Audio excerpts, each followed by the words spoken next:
B Reji, നമുക്ക് മഞ്ചേശ്വരത്ത് നിന്ന് തുടങ്ങാം. അതായത് BJPയെ തോൽപ്പിക്കാൻ വേണ്ടി നമ്മൾ കഴിഞ്ഞ കാലങ്ങളിലെല്ലാം കണ്ടിട്ടുള്ളതാണ്. എവിടെയെങ്കിലും BJP ജയിക്കുമെന്നുള്ളൊരു സാഹചര്യം വരുമ്പോൾ ഇടത് വലത് മുന്നണികൾ ഒത്തുചേർന്ന്, അതുപോലെ തീവ്ര ഇസ്ലാമിസ്റ്റ് ശക്തികളും കൂടി ചേർന്ന് ഒരുമിച്ച് BJP എതിർക്കുന്ന കാഴ്ച കണ്ടതാണ്. ബി റജിയിലേക്ക് എത്തുന്നതിന് മുമ്പ് അഡ്വക്കേറ്റ് സതീഷ് വസന്തിലേക്ക് ഒന്ന് പോകാം. ഒരു ചെറിയ സാങ്കേതിക പ്രശ്നമുണ്ട്. ബി റജിയിലേക്ക് ഞാൻ വരാം. അഡ്വക്കേറ്റ് സതീഷ് വസന്ത്, ഇത് നിങ്ങൾക്കും ബാധകമാണ്. ഇന്ന് SDPIയുടെ ഭാരവാഹി പറഞ്ഞ വാക്കുകളാണ് ഇന്ന് വളരെ പ്രധാനപ്പെട്ട വാർത്തയായി ഇടം പിടിച്ചിട്ടുള്ളത്. ആദ്യം അദ്ദേഹം പറഞ്ഞ വാക്കുകളും SDPIയുടെ നേതാവ് പറഞ്ഞ വാക്കുകളും ഇതിന് മറുപടിയായി BJPയുടെ ഭാഗത്തു നിന്നുണ്ടായ പ്രതികരണവും നമുക്കൊന്ന് കേട്ടുവരാം.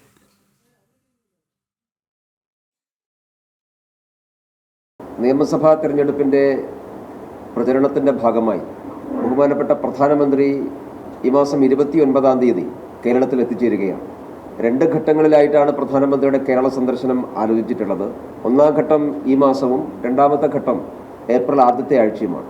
1-ാം ഘട്ട സന്ദർശനമാണ് 29-ാം തീയതി. തൃശ്ശൂരിലും പാലക്കാടുമായി 2 പ്രോഗ്രാമുകളിൽ ബഹുമാനപ്പെട്ട പ്രധാനമന്ത്രി പങ്കെടുക്കും.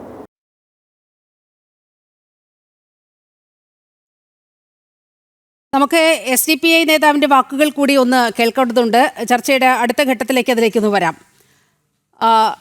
അഡ്വക്കേറ്റ് സതീഷ് വസന്ത്, ഈ ഇടത് വലത് മുന്നണികൾ BJPയെ തോൽപ്പിക്കാൻ വേണ്ടി കച്ചകെട്ടി ഇറങ്ങിയിരിക്കുന്ന ഒരു സാഹചര്യം നമുക്ക് കാണാൻ കഴിയും. ഏറ്റവും ഒടുവിൽ അതിൻ്റെ പ്രകടമായ ഉദാഹരണം വരുന്നത് മഞ്ചേശ്വരത്ത് നിന്നാണ്. മഞ്ചേശ്വരത്ത് SDPIയോട് പിന്മാറാൻ ആവശ്യപ്പെട്ടിരിക്കുകയാണ് UDF നേതൃത്വം. കോൺഗ്രസ് ആണല്ലോ ഏറ്റവും പ്രധാനമായും അതിൻ്റെ മുന്നിൽ നിൽക്കുക. SDPIയുടെ സംസ്ഥാന പ്രസിഡന്റ് CPA ലത്തീഫാണ് ഇക്കാര്യം മാധ്യമങ്ങളോട് പറഞ്ഞിട്ടുള്ളത്.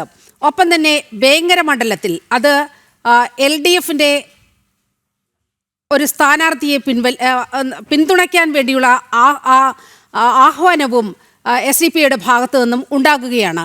അപ്പോൾ BJP പേടിയിൽ നിങ്ങൾ ഏത് ശക്തികളുമായി കൂട്ടിച്ചേർന്നും BJPയെ പരാജയപ്പെടുത്താനുള്ള തന്ത്രങ്ങളാണോ യഥാർത്ഥത്തിൽ മെനഞ്ഞുകൊണ്ടിരിക്കുന്നത്?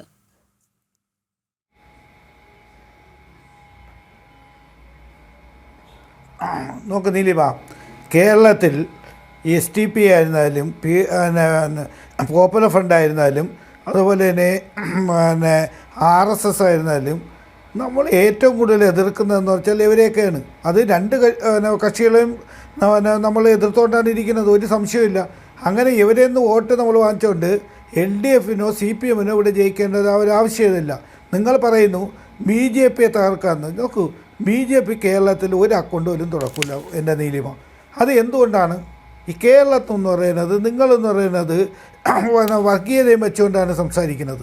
കേരളത്തിൽ വർഗീയത വെച്ചുകൊണ്ട് സംസാരിച്ചാൽ ഒരു കാലത്തും രക്ഷപ്പെടില്ല. അത് കോൺഗ്രസ് ആയിരുന്നാലും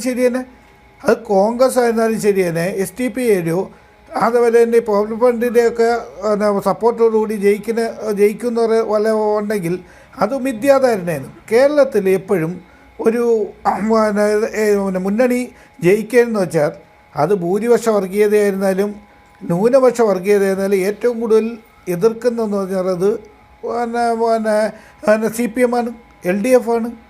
നമുക്ക് എവിടെയാണ് നമുക്ക് അങ്ങനത്തെ വോട്ടുകൾ വേണ്ടെന്ന് ബഹുമാനപ്പെട്ട മുഖ്യമന്ത്രി പറഞ്ഞിട്ടുണ്ട്, LDF കൺവീനർ പറഞ്ഞിട്ടുണ്ട്, അതുപോലെ തന്നെ CPMൻ്റെ സംസ്ഥാന സെക്രട്ടറി പറഞ്ഞിട്ടുണ്ട്. ഏതൊരു കാരണവശാലും അവരെ വോട്ടുകൾ വാങ്ങിച്ചുകൊണ്ട് നമുക്ക് അധികാരത്തിൽ വരണ്ട, അത് നമ്മുടെ നയമാണ്. എവിടെയാണ് നമ്മൾ അങ്ങനെ വാങ്ങിക്കുന്നത്?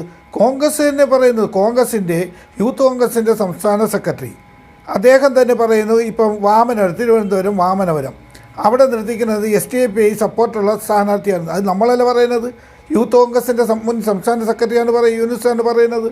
അപ്പോൾ ഇത് പറയുന്നത് ഒരു കാരണവശാലും കേരളത്തിൽ BJP അക്കൗണ്ട് തുറക്കില്ല എന്ന് നിങ്ങൾക്ക് എല്ലാവർക്കും അറിയാം. കേരളത്തിൻ്റെ ഒരു സവിശേഷത അതാണ്. കേരളത്തിൽ എന്ന് വെച്ചാൽ മത ന്യൂനപക്ഷ പ്രീണനങ്ങളൊന്നും നമ്മൾ വച്ചു പൊറപ്പിക്കില്ല. അത് കേരളത്തിൻ്റെ ഒരു പ്രത്യേകതയാണ്. എല്ലാ മതങ്ങൾക്കും നിങ്ങളെന്ന് പറഞ്ഞാൽ ഭൂരിപക്ഷ വർഗീയതയും വെച്ചുകൊണ്ട് ജനങ്ങളുടെ ഇടയിൽ വോട്ട് ഇപ്പോൾ നിങ്ങൾ വടക്കേ ഇന്ത്യയിലൊക്കെ നടത്തും പോലെ കേരളത്തിൽ നടക്കും, അത് വേവില്ല. അത് ഒരു പ്രത്യേക സാഹചര്യം, അത് ഒരു നിലപാടതാണ് കേരളത്തിന്റെ ജനങ്ങളുടെ. അഡ്വക്കേറ്റ് സതീഷ് വസന്ത്, ഇത്രയും പറഞ്ഞ സ്ഥിതിക്ക് ഞാനൊരു കാര്യം ചോദിക്കട്ടെ. മദനിയുടെ പാർട്ടിയുടെ സഹകരണം വേണ്ട എന്ന് നിങ്ങൾ പറഞ്ഞിട്ടുണ്ടോ? അബ്ദുൽ നാസർ മദനിയുടെ പാർട്ടിയുടെ സഹകരണം വേണ്ട എന്ന് നിങ്ങൾ പറഞ്ഞിട്ടുണ്ടോ? നമുക്ക് വേണ്ടെന്ന് തന്നെ പറയുന്നത് എന്താണ്? അങ്ങനെ പറഞ്ഞിട്ടുണ്ടോ? PDP ഈ തെരഞ്ഞെടുപ്പിലും PDP പിന്തുണയ്ക്കുന്നത് LDF-നെയാണ്. അവർ വോട്ട് ചെയ്യുമെന്ന് വളരെ കൃത്യമായി പറഞ്ഞിട്ടുണ്ട്. മാത്രവുമല്ല, PDP-യുടെ നേതാക്കൾ കഴിഞ്ഞ ദിവസം വാർത്താ സമ്മേളനം നടത്തി വലിയ തെരഞ്ഞെടുപ്പ് ധാരണ ഞങ്ങൾ തമ്മിൽ ഉണ്ടാക്കിയിട്ടുണ്ട്. അധികാരത്തിൽ തുടരുകയാണെങ്കിൽ വലിയ സ്ഥാനങ്ങളിലേക്ക് PDP നേതാക്കളെ ഉയർത്തിവിടാമെന്നതടക്കമുള്ള വാഗ്ദാനങ്ങൾ ലഭിച്ചിട്ടുണ്ട് എന്ന് PDP നേതാക്കൾ തന്നെ വാർത്താ സമ്മേളനത്തിലാണ് വ്യക്തമാക്കിയിട്ടുള്ളത്. നിങ്ങൾ വർഗീയ ശക്തികളുടെ വോട്ട് വേണ്ട എന്ന് ഇങ്ങനെ മനുഷ്യരെ പറ്റിക്കാൻ വേണ്ടി പറയുന്നതാണ്. എങ്കിൽ വേങ്ങരയിലെ നിങ്ങളുടെ സ്ഥാനാർത്ഥി ആരാണ്? വേങ്ങര മണ്ഡലത്തിൽ നിങ്ങളുടെ സ്ഥാനാർത്ഥി ആരാണ്? KM ഷാജിക്കെതിരെ മത്സരിക്കുന്നത് ആരാണ്? അതേക്കുറിച്ച് താങ്കൾക്ക് ഒരുപക്ഷെ അറിയില്ലായിരിക്കും. സബാഹ് കുണ്ടുപുഴയ്ക്കൽ എന്ന് പറയുന്ന ആളാണ് വേങ്ങരയിലെ നിങ്ങളുടെ സ്ഥാനാർത്ഥി. അദ്ദേഹം കഴിഞ്ഞ തെരഞ്ഞെടുപ്പിൽ ആരുടെ സ്ഥാനാർത്ഥിയായിരുന്നു എന്നറിയാമോ? SDPI പിന്തുണയ്ക്കുന്ന SDPIയുടെ സ്ഥാനാർത്ഥിയായിരുന്നു. ആ സ്ഥാനാർത്ഥിയാണ് വേങ്ങരയിൽ ഇത്തവണ നിങ്ങൾ മത്സരിപ്പിക്കുന്നത്. അപ്പോൾ വർഗീയ ശക്തികളുമായി നിങ്ങൾക്ക് യാതൊരു അടുപ്പവുമില്ല എന്നൊക്കെ ഇങ്ങനെ നാട്ടുകാരെ പറ്റിക്കാൻ പറയാമെന്നല്ലേ ഉള്ളൂ?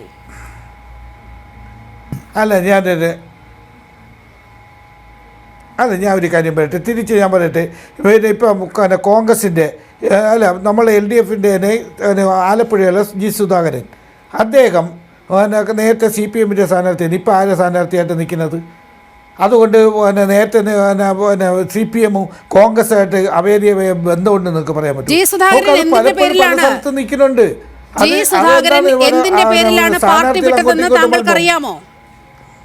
G. സുധാകരൻ പാർട്ടി വിട്ടുകൊണ്ട് പറഞ്ഞ കാര്യങ്ങൾ താങ്കൾക്കറിയാമോ?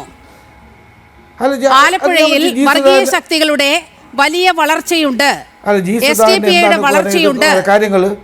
SDPIയുടെ വളർച്ചയുണ്ട്. അമ്പലപ്പുഴയിലെ ഒരു നേതാവിനെ കേന്ദ്രീകരിച്ചുകൊണ്ട് ചില കാര്യങ്ങൾ G. സുധാകരൻ പറയുകയുണ്ടായി. G. സുധാകരന്റെ പുറത്തുപോകലിന് വഴിതെളിച്ച സംഭവമാണ് SDPIയുമായുള്ള CPM-ന്റെ അവിഹിത ബന്ധം, അവിഹിത ഇടപെടൽ. ഞാൻ പറയുന്നത് അതുകൊണ്ടാണ് G. സുധാകരൻ ആ തിരക്കഥയുടെ പുറത്താണ് G. സുധാകരൻ പാർട്ടി വിട്ടത്.